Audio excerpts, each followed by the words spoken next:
Don't get the scratch offs. Oh no. You get a scratch until your nails turn black underneath, and you're not going to even win $1. One of the more infamous gamblers in Texas is a businessman from Houston named Jim McIngvale. But most people don't know him by that name. He's best known as Mattress Mac. If you live in Houston, you 100% know who Mattress Mac is. In 2022, Mac, a furniture salesman with a flair for spectacle, placed a $10 million bet on the Astros to win the World Series, and he won. It was widely reported as the largest payout in sports betting history. One thing that sets Mac apart from the vast majority of sports gamblers in the US is he's worth millions. He has the money to gamble with. But the other thing? He's opposed to expanding gambling options in the state of Texas. In an interview with the Houston Chronicle, Mac said that the impulsiveness of sports gambling needs to be countered by inconvenience. He used his own life as an example. Mac said the drive he makes from Houston to Louisiana to place million-dollar bets limits his impulses by a factor of 1,000. He's talking about friction, the little things that get in the way of making impulsive decisions. Friction is what lawmakers intended when gambling on the lottery was legalized in the 1990s. But that's not a good business model for the lottery itself or for the vendors pushing to sell more tickets. In this episode, we're going to dive deep into the predatory nature of the lottery and discover how the Lottery Commission has systemically worked to remove safeguards, friction lawmakers put in place to control the growth of gambling addiction. From Texas Scorecard, I'm Daniel Greer, and this is Exposed, Gateway Drug. They've completely turned on its head what voters in 1991 could have contemplated when they approved the lottery in this state. Some of the most serious problems America faces today are partially rooted in the truth that lotteries, which are a government program, have turned tens of millions of small earners who could be small savers into a nation of habitual gamblers. And I don't think the state would lose a thing by just shutting them down.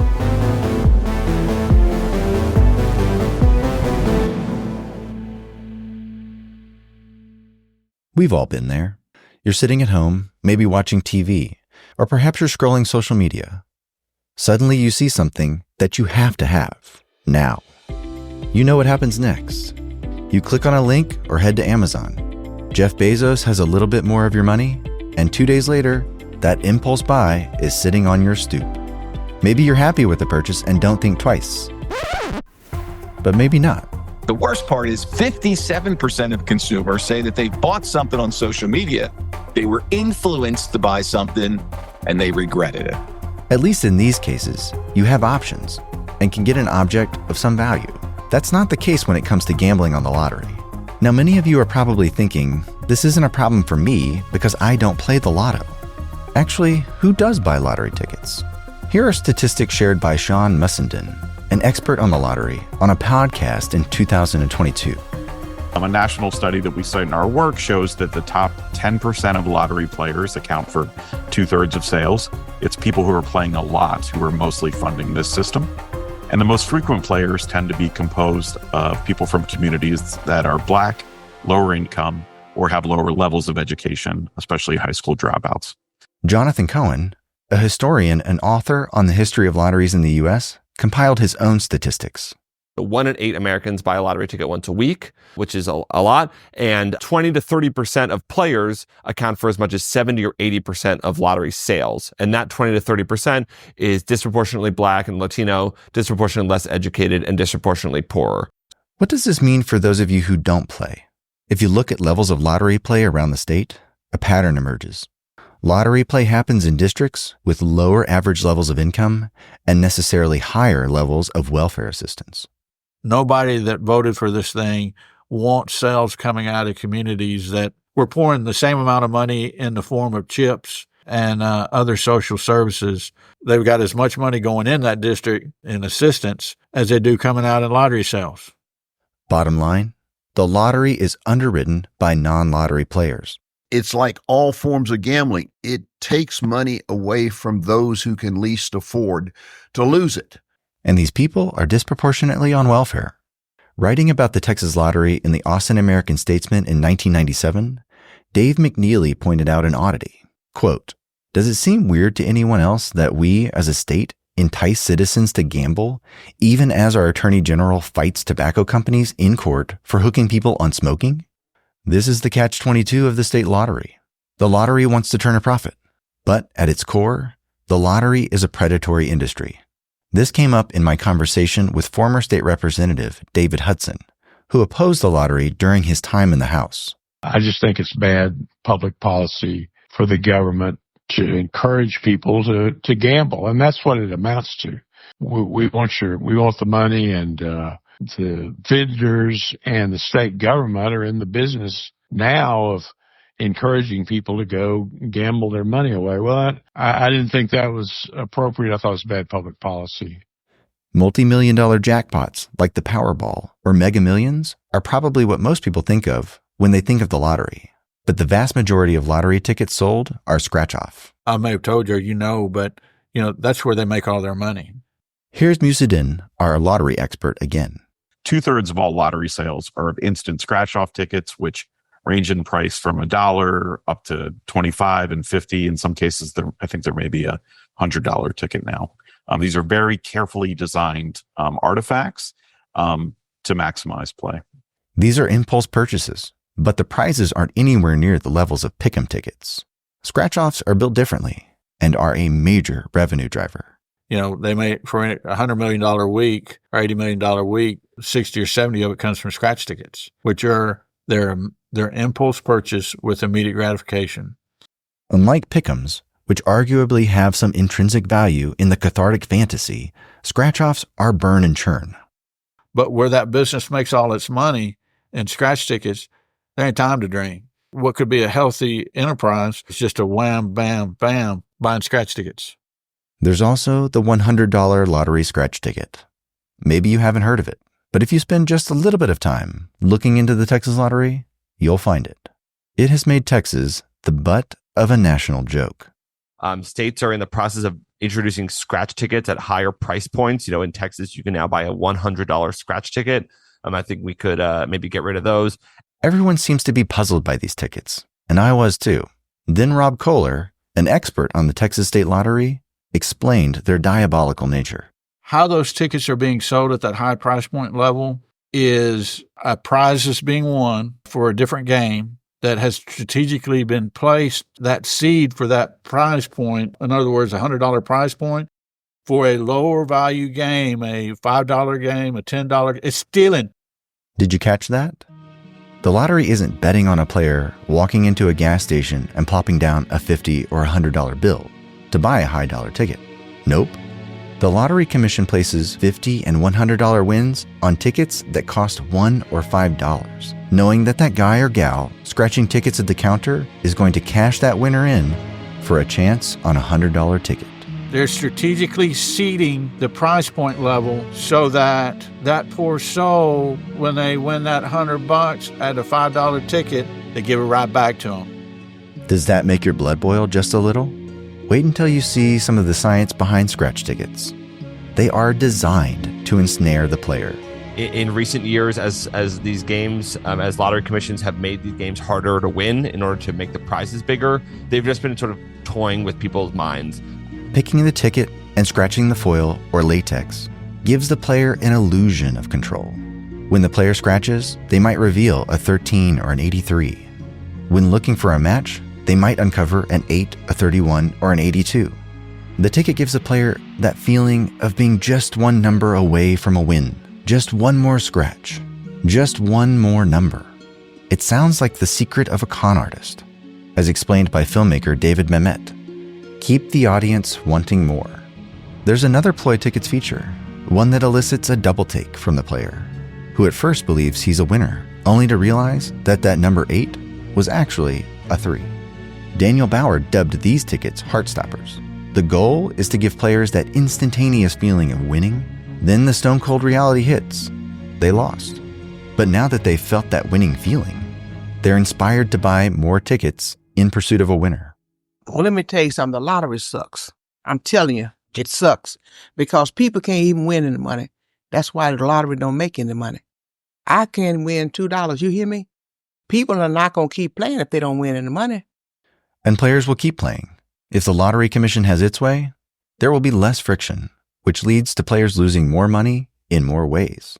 In 2019, the Lottery Commission made a deal with the Dollar General stores to make tickets available at every one of their checkout aisles statewide.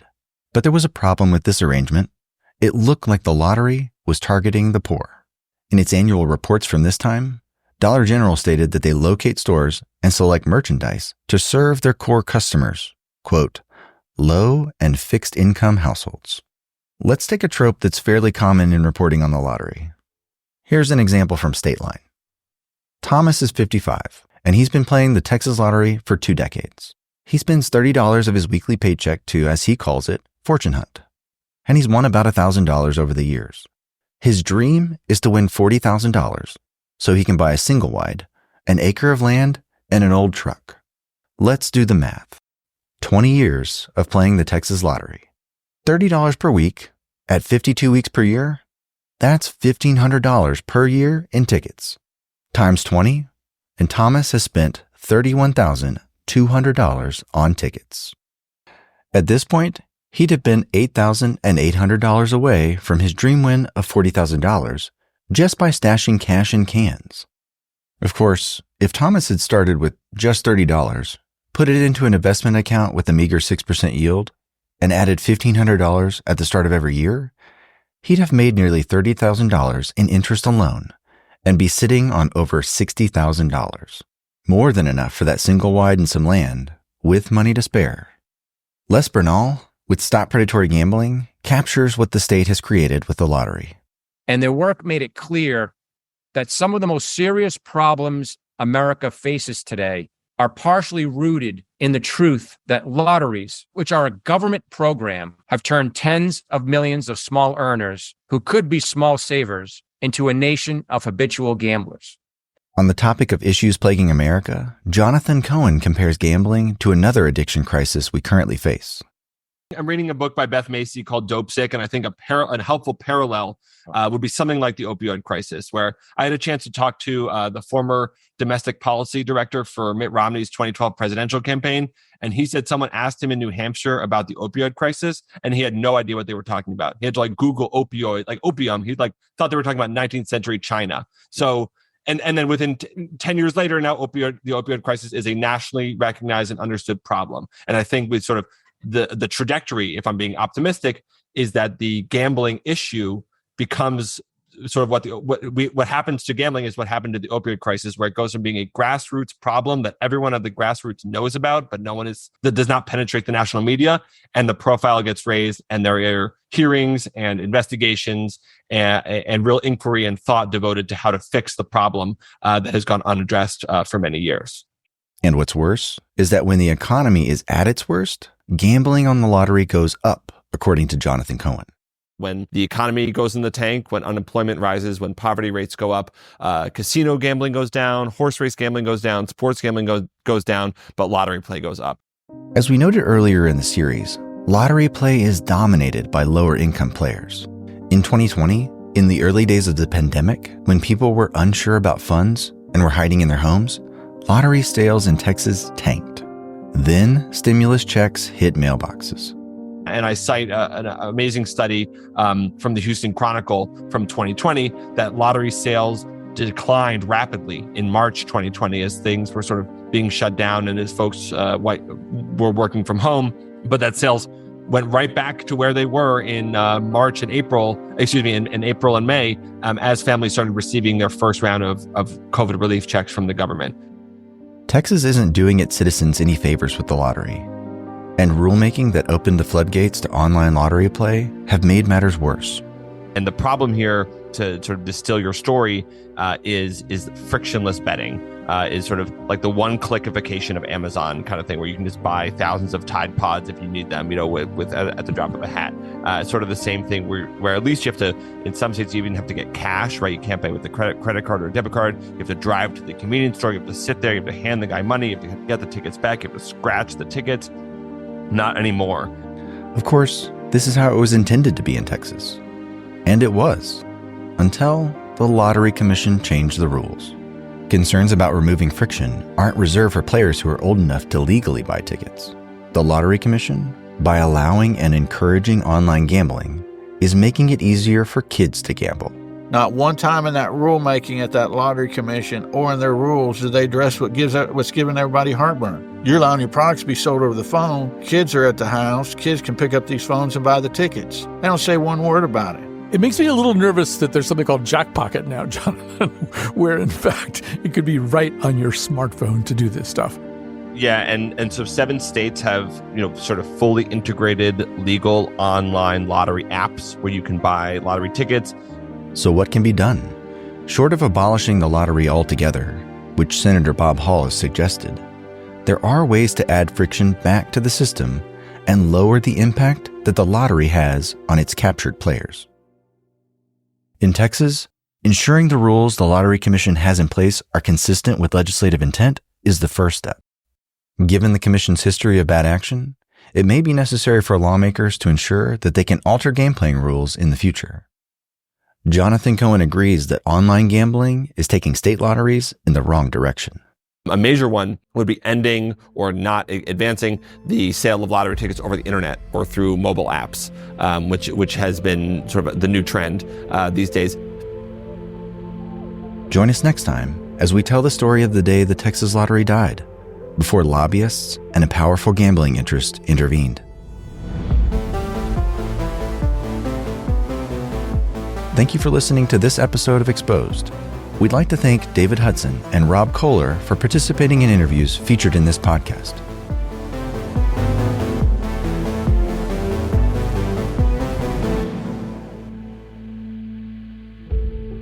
Exposed is a product of Texas Scorecard, the leading source on government and culture in Texas. For more information, go to texasscorecard.com.